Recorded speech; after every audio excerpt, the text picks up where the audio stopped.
Folks, it's been a rainy day in some parts of the valley, and it's looked like it ought to be a rainy day in other parts. Some places getting some good stuff, other places going, well, what about us? This is radar right now. This is the last 4 hours. You can see waves coming across. Here comes the next one moving through Cameron into Willacy and Hidalgo counties right now. There's a little bit of a break behind that.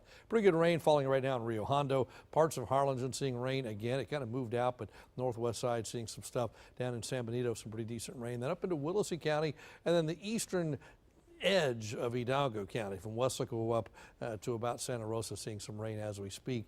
Doppler tells us where rain fell today, and this is it. So if you're in Starr County, you kind of got left out this time, but the rest of the valley seeing at least something. Most of it kind of light up and down 83 from McAllen west to La Jolla. But let's go a little bit closer and look at some of the Doppler estimated rainfall totals. And suggestion is that Edinburg maybe 0.2 of an inch, about 1.1 north of Weslaco. Our rain gauge here at our studios just over that, 1.13.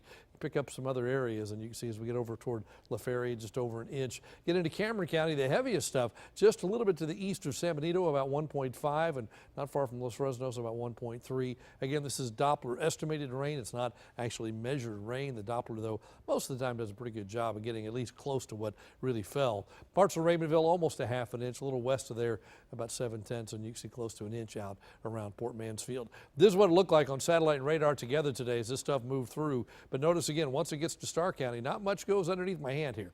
It's close, but you get a brief shower, and that's about it. Here comes the next band moving through right now, and there's still plenty of moisture to come. So I think we've got a decent shot at some more showers tonight into tomorrow. There you see another wave going across. I think tomorrow we're going to hold it at about 60% once again. Thursday should be a little less active because we're starting to squeeze all the moisture out of the sponge, and that'll probably be about it. We're going 60, 30, 20, and by the weekend we're pushing that all the way down to dry for both Saturday and Sunday.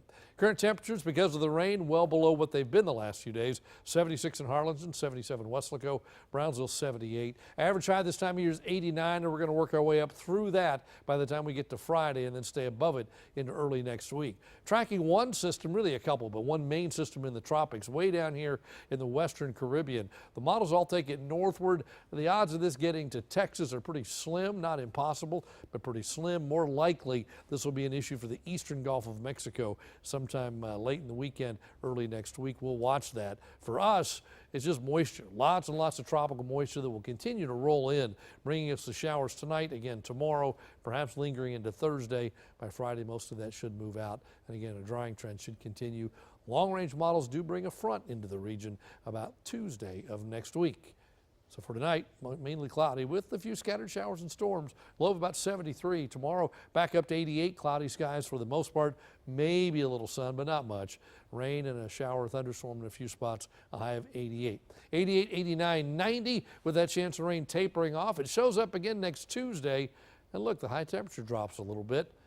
Could be a front come through and cool us off for the middle of next week. That's your updated First Warn 5 forecast.